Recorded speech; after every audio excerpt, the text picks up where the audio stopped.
Virtually, it's very hard to get students to stay engaged because there's way too many distractions at home. So when we do this group work, we have undergraduate learning assistants in each of the breakout rooms.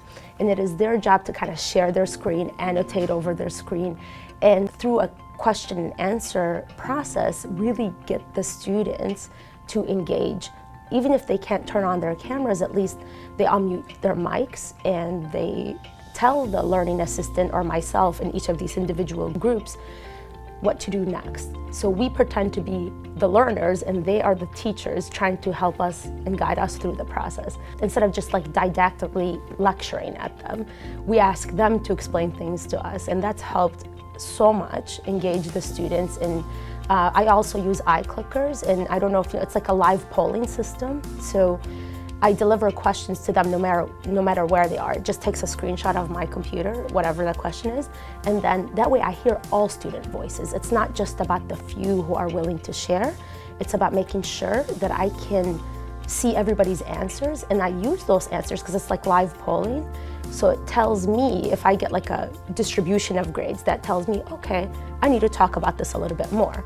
But if I see all students answering kind of solid, the right answer, then I'm like, okay, that I can move on. So I thought it would be horrible not having face-to-face, but we're as close to the real thing as I can expect with that. So I'm very pleased in what we've learned this past year. And so in the future, we're gonna continue to provide a section of face-to-face and a section of hybrid based on what we learned. So we are accommodating to students.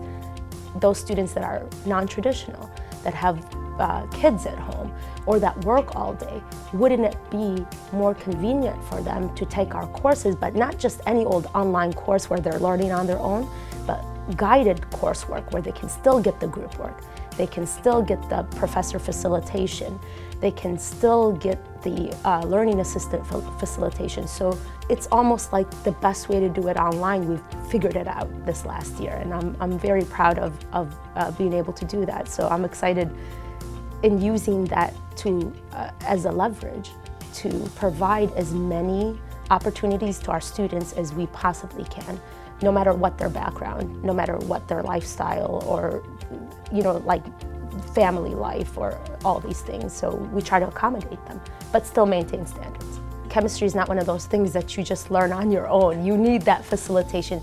And I wasn't willing to compromise on that, and many chemists are not willing to compromise on that. But if we offer hybrid classes where they can do the lecture with us in their own homes, and then in the group work, but then they come just once a week to do their lab, then we get, I think, the best of two worlds. Despite, the COVID-19, being just so weighing down on our society, it was also an opportunity for us to learn and to improve where we were before, like, oh, we don't have to, but now when we were put on the spot, we had to innovate.